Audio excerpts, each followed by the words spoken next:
ఓయ్, వాళ్ళకి ఎన్నన్నా హౌసెస్ ఉండని, ఆ హౌస్లో నిన్ను ఉంచాలి అనుకోవాలి. ఇన్ కేస్ ఉంచాలి అని అనుకున్నారనుకుందాం, ఆ హౌస్లో నువ్వు హ్యాపీగా ఉండాలి అని కూడా అనుకోవాలి.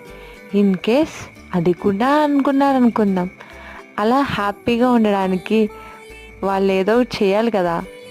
ఏమీ చేయకుండా, ఏమీ థింక్ చేయకుండా ఎట్లా అవుతుంది? గుర్తుంచుకో, నీ హ్యాపీనెస్ని కాదని ఎవరిని, ఏ వర్క్ని సెలెక్ట్ చేసుకోకు. అది వర్క్ అయినా, జాబ్ అయినా, లవ్ అయినా, ఫ్రెండ్షిప్ అయినా, ఏదైనా సరే. బట్ సమ్టైమ్స్ మనం ఆ బాండింగ్స్కి, అనుబంధాలకి లొంగిపోతాం.